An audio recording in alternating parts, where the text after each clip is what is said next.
guys, how's it going? Today we're going to be doing some work in the pond, installing a bunch of beautiful new pond plants. I'm so excited for this.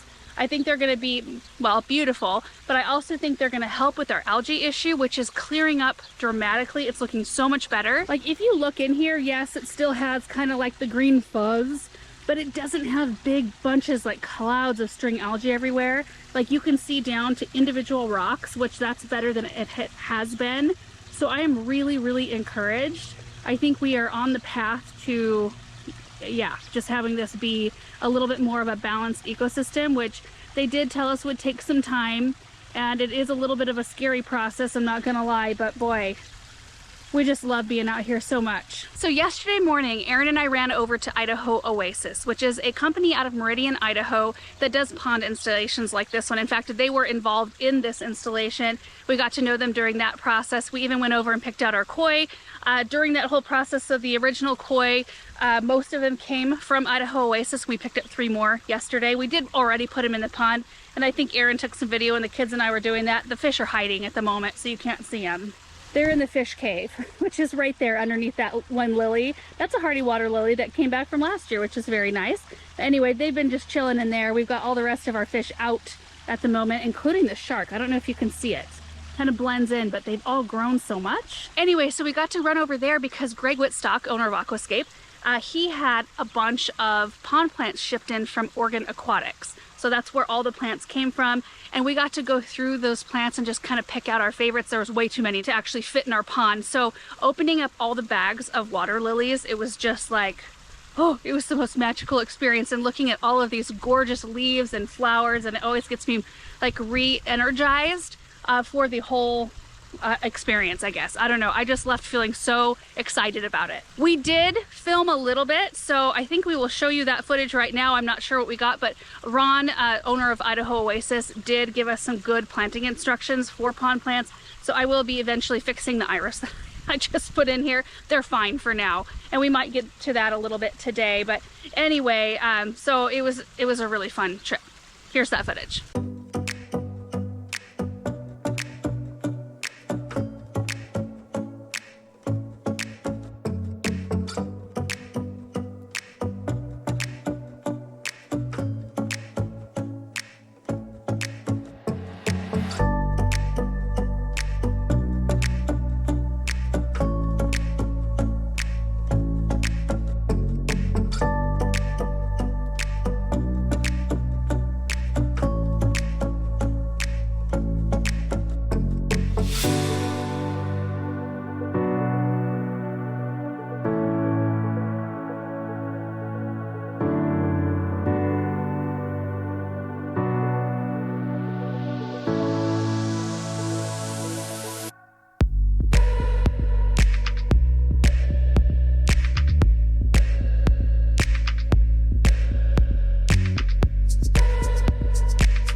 Look at that. Oh, wow.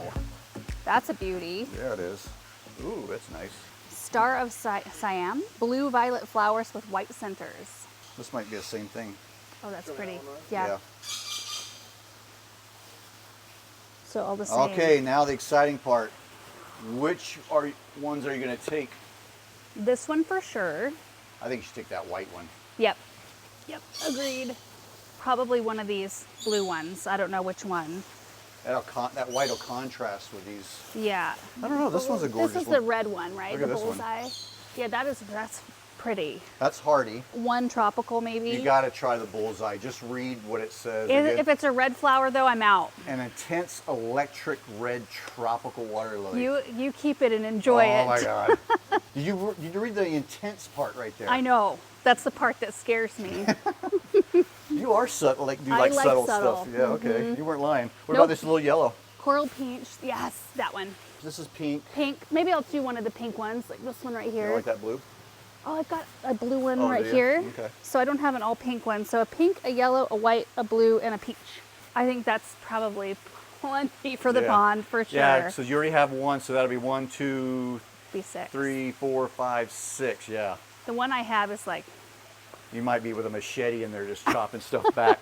Well, maybe the string algae will respond really nicely Oh yeah, to yeah. all the You'll shade. cut the sunlight down there, and Yeah. that'll definitely help. Oh my gosh. This is so gorgeous. Do they have? They do have a scent. That one One has of a them scent. said that. This bullseye. Yeah, one of these said the That looks like it's Yeah. gonna be really close. green To pads and lovely fragrance. it. Okay, so then we need to get some planting medium. I don't have anything for repotting right now. Fertilizer, and then I don't know if you want to do these pots. Well, if you're gonna do it, you might as well do it Do it right. big. And yeah, go big. Okay, how much of this do I add in to something like this Like a size? handful. Okay, And then you mix it in the soil. right. So you would put your soil, a layer down there, Uh-huh. put your handful of stuff in there, kind of mix it all Mm-hmm. together. Then I take my lily out, put it down there, kind of spread stuff out in there, and then I pour the top of the soil Mm-hmm. Okay. on top of there. And then you may want to put some gravel or rocks on top, just Gotcha. something to help keep the fish from kind of burrowing Burrowing, around in there. sure. Okay. So, all right, you may be taking this whole entire thing. You want me to take one side of it? Here. Oh, You are going to be set on the far as if you want to really go nuts. perfect. This is potting soil, but I think Okay. that might be enough for one. Okay, You might have to, that's all I've got, so Okay. you can take that. perfect. It's actually like soil from like a dried lake bed, you know. Oh, okay. So Yeah. it's good stuff. Perfect. It already has a whole bunch of nutrients in it itself. Oh, this stuff is dense. What I'll usually do is if I'm planting someone's pond up, I will take a bag or two of that small pea gravel, Uh-huh. because the small pea gravel is the equivalent of dirt in a pond. You don't Okay. want to throw dirt in there because it makes them all mud. Right. But I'll take that small round pea gravel, or just crushed or whatever. Here's how I do it. Now everybody's got probably a different way. If it's a hardy, something's going to come back, you could probably take it out of the pot and put it in the ground, and then I will bury all around it with Okay. the pea gravel. Just straight in the pond. Yeah. Okay. So it's sitting there, pea gravel all around there, so on the bottom of it, so the roots can kind of grab in. It kind of holds it in place. Yeah. But what I do though, some people do it that way. I will usually just cut the bottom half of this off. Okay. That allows the roots to kind of go out, but it still kind of holds this and contains it. And then I'll just put it in there in a big plop of pea gravel, and then up against somewhere against a rock, against the side of the pond. Right. Maybe put a big rock to kind of cover this plastic part, and then I'll just fill that whole space with pea gravel. Okay. That's how I do it. And then I'll pour a little Perfect. pea gravel on top in here just to kind of hold everything in, and it just becomes a safe, self-contained unit. And then those roots they're not just root bound in here, they can kind of Sure. grow in there, establish, and then even sometimes will grow up and pop up another Oh, plant okay. out from it. Yeah. That's what I do. Okay. And like I said, I just keep it that just because it keeps it contained, but if you wanted to, you could just kind of grab this and then just wrestle this down and Sure. pull it out. Kinda, Yeah. But I think if you try just doing it like that, that's good if you plan on taking it out and moving it around. But if you like it there and you know it's going to be there for a while, Yeah. And then that pea gravel, like I said, you just dump a whole bunch around there. It kind of holds everything, holds what soil is in there, and then the roots kind of has something to grow into. So you spread out what is there and don't try to rinse any of it off. Just No. kind of spread it out and then pack I it just in cut the pea gravel. bottom off, Got and I'll it. take that whole clump of dirt and mud and put it in there, and then that pea Okay. gravel is going to keep it all contained anyways. Okay. And it leaves the roots, and then if they want, they can grow out from the bottom and grow out. Perfect. And, the plant can get bigger. Okay. Yeah, that'll add a tremendous amount to the pond. Yeah, this will be interesting to see where you put this, especially since I'm not sure. Grows 1 to 2 inches, so I guess it stays like that. So this is going to have to be somewhere Like wetlands? right up in a very shallow spot. Uh-huh. That it just kind of maybe creeps I've along. got a spot that's Yep. perfect for that. Yep. Yep. Look at you guys are so friendly. And those are okay just to float in the water for a little bit and then introduce them today? Yeah, your water's Okay. probably pretty warm now. It is. Yeah. Yeah. It's probably matches with us, so you probably don't even have to do that long. Okay. You could just cheat by putting it in there, then opening this bag, and then just putting a little year water in there just to Okay. kind of bring a Bring little it in. temperature and let them sit there for a second. And they just don't want to be that shot from warm water to cold water all of a Colder, sudden. sure. These waters probably match. Okay. Pretty close. I think this water here is like 70 Okay. degrees. You're probably at full sun. Yours probably Oh 60, man. 70, Yeah, 72. it's warm. Yeah. Ooh, good catch.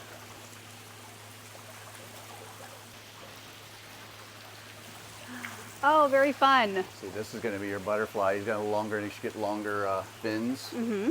They're going to a good home. Awesome. You guys got to have, oh, and they're going to have that stream. Yep. I was thrilled after the winter. I just didn't know what to expect, you know, and so I'd roll call almost every day.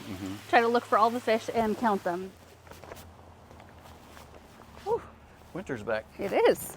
Okay, so that's our project for the day, is getting all of those pond plants out of the greenhouse, almost all of them, and installing them in the pond. I don't know if we're going to install the tropical water lilies because tonight's still supposed to be 45. And last night, the reason why they are in the greenhouse at the moment is because we got down to 40 degrees last night and it was tremendously windy and crummy yesterday. And I just thought, you know, I'd rather be in the water working on stuff like this when it's sunny and a little still and not so darn cold. Okay, here they are. We've got the marginals sitting here. You can see I put them in tubs with a bit of water. The hardy water lilies are right here. I just opened the bags. The bag just kind of flopped back over this one. They look really good. Oh, good. Whew. I'm gonna get those in the pond first. And then we've got our muck tub full of tropicals. They are so gorgeous. I only had one muck tub, otherwise I would have popped those hardy ones out, but look at the variegation here. There's one tropical that's got no variegation, but big lily pads. And I wonder if I could reach in here, show you the tag. This one's called Star of Siam, blue-violet flowers with white centers. You can see we've got some buds here. There was one open when we looked at it yesterday. Oh, so pretty. So we've got two of those. And then the other one with the non-variegated leaves is a night blooming water lily that begins a light soft pink on the sepals and outer petals, transitioning to near white. 4+ hours of sunlight, fertilize, etc. Anyway, that's what we've got going on here. And I think we're gonna run an experiment. Since we have two of the Star of Siam lilies, I'm gonna repot one of them and leave one of them in its current container. I was asking Ron if all of these needed to be repotted, and he said you absolutely could, and they would grow a little bit faster, but if you're introducing this many water lilies, maybe hold off, and you could probably repot the hardy ones next season. And then running an experiment with the tropicals by repotting one and not repotting the other. It'll be interesting to see the growth rate difference in the two of them. Having this many water lilies in a pond our size is probably way too many, so I think that's probably the way we're gonna go. That way, I don't know, I still want to see some of the water. I know it would probably help with the string algae to have lily pads covering the entire surface of the water, creating a lot of shade. But anyway, we'll just see how it goes. And then for our marginals here, I love these. They all sort of have a little bit of a wildflower mountain sort of appearance. Minus, like, this is a pickerel right here. It's a zone 6. It grows about 4 feet tall and gets blue blooms on it. And then we also have a hardy canna. But this canna doesn't have as big of leaves as the other tropical cannas do. They both have, like, this one has a blue flower, this one gets sprays of purple flowers. This right here is a fairy lily, zone like 10, I think. Yeah, zone 10 to 12. So just a nice dark colored grassy texture. We've got an umbrella palm, a dwarf one, grows 2 to 3 feet tall, zone 4. So this one should come back every year. It looks kind of like a Prince Tut, but with like more bold plumes at the top. And I love this one. I don't think this one is quite hardy, zone 7, I think. Yeah, zone 7, variegated society garlic. So we may have to pull this one out, but it's supposed to have flowers all season long, which I love. And then right over here, we've got a blue moneywort, another zone 7, definitely a creeping type plant, 1 to 2 inches tall. Sweet little purple flowers. I like understated things. I mean, like this, gorgeous. And iris is something that we would see around here. But big, like, canna flowers that are super bright and things like that, I tend to shy away from in this sort of setting, since I want it to kind of emulate the feel and the look of what we normally see up in our mountains. So things like this are perfect. And then this is a Japanese iris, so much like the ones we just installed. There's a full flower right here. Look at that. Oh, so pretty. Variety name is Anytus, A-N-Y-T-U-S. Zone 6 for this one. And we'll get the names of the hardy water lilies when we get those out of the bags. Most of this I think is going to be pretty easy to install. The lilies I'm just going to pop down in the water. The marginals, Ron said he either does one of two things. He either takes them out of their container, kind of spreads the roots out a bit, and buries them in gravel, because that's kind of what they grow in the pond or stream sort of situation anyway, and that way they can kind of root in. That's what I need to do with my other iris. Or he cuts the bottom of the container out, especially on something that you might be worried of it spreading. Like, I don't know how much this one spreads, but if you go in and just cut the bottom of the container out so that it can still root in but maybe not spread quite as quickly if there's still plastic around the top. I don't know. We'll just have to see how it goes. So let's get these all loaded up in the gator, take them over to the pond. I'm gonna need to get my water pants on. I don't know, what are they called? Coveralls? Waders. They're called chest waders. That's what I have. And then we can get after putting all this stuff in. I'm so excited.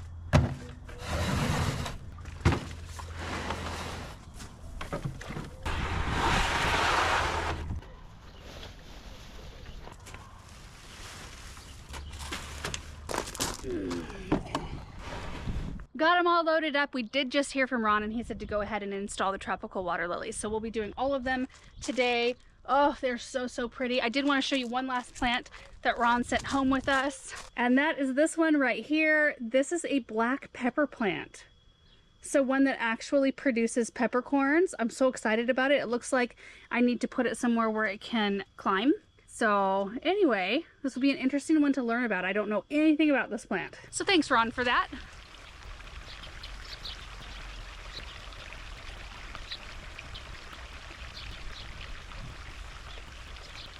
Here are all the plants rounded up right on the edge of the pond. So once I get in, hopefully I don't have to get out. I only have one bag of the planting media.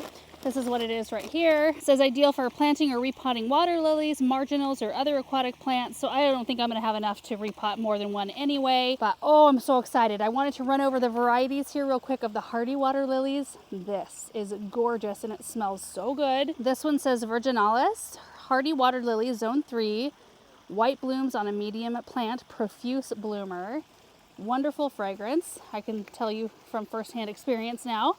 Beautiful lily pads. This one right here is a sunrise. Huge canary yellow blooms on a big plant, narrow petals. Zone 3. You can see the color even in its bud form here. Just that soft, gorgeous yellow. And then this one right here is a peach glow. When I saw this picture, done deal. Had to have this one. It's got a few buds on it already. There's one, here's one a little bit bigger. You can't see the color quite yet. I'm glad that there's a picture, but I like this one's got a light variegation on the leaves. So now we get to get in there and get all of these placed. You can see the shelves made out of the rocks that are more around the perimeter. Those are the more appropriate spots for the lilies. We were looking at the stems and we thought about 18 to 20 inches down would be about perfect for those. Now, I do have my waders and my long gloves. It would be much easier to get in with neither of those on. We'll probably start with those and see how it goes. And I will cloud up the water walking around in here. So we'll probably install everything and then I'll wait for the water to settle and then we'll come back out and take a look. And I did ask Aaron to come out here and maybe move the camera around for me because I'm not gonna get in and out. Once I'm in, pretty much I'm gonna be in there, except for possibly grabbing more gravel. We have a pile in the back that was just scraped up where that old chicken coop was that we had removed. And I have been using that gravel like to put the iris in. So I grabbed that from the pile, rinse it off, and I may need to use that if I need just more gravel to bury these plants with. Oh, so hopefully I don't scare those little new fish too much. Anyway, let's get in there and get this done.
plants are in, and I decided to give it a little time. I kicked up a lot less junk than I thought I was going to, but just as a quick look here, the fish are already real interested in the lilies. Look at them all underneath that one. Look at that. And those two were up there checking out that canna. So we're gonna need to top dress that soil. They're already after it. And then you can see with the canna, maybe, I hope you can see that a little bit of that pot still showing. So I'd like to get that all covered up. Some of them I was able to plant right in the edge. So this is actually pond right here. So I, would dig the hole and it would fill in with water. So that one got planted straight in, as did that grassy red one and the moneywort, the pickerel and the palm. And I worked on the other iris. I got those actually kind of planted down in the rocks. But as far as lily placement goes, if these grow anything like ours did last year, this one will fill in this whole section. And that one right there, which I'm gonna shift to this spot right here, will fill in this whole section. The one back in here, I don't know if you can see some water coming in. We had added another line for more water movement right there, and it's kind of right in the way. So I'm gonna shift it over toward the iris. You can see the white Japanese iris there, so that it's not constantly moving those lily pads. But I'm excited about it. I think it's looking really nice. So let's go grab some stones, we'll suit back up, and then we can finish.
All right guys, it's a new day. I decided after we got all the gravel in and all the plants top dressed, just to let things settle a little bit. Everything looks like it fared the evening really nicely, and I cannot wait to see these plants flourish. I don't know if we're gonna be able to see, like underneath this lily, see the pot under there?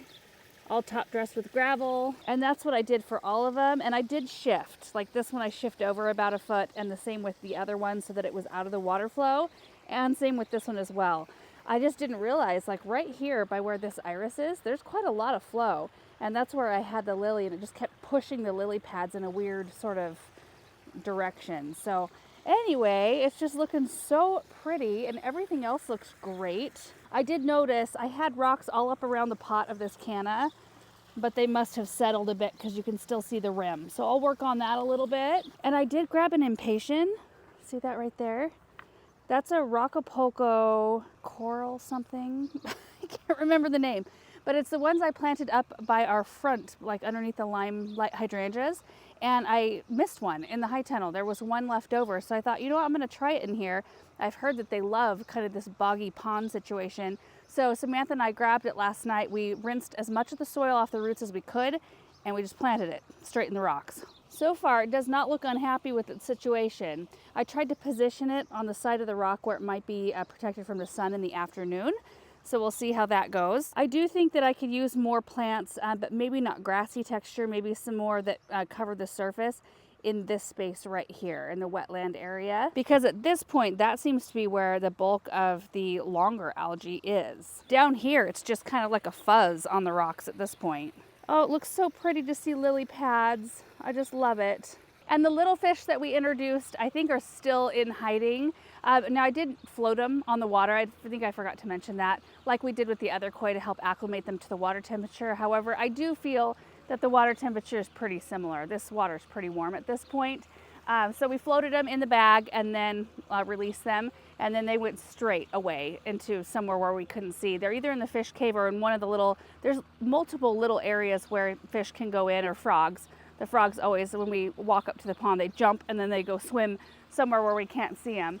So I think that's where they're at the moment. So hopefully we'll see them emerge. One of them is a butterfly koi.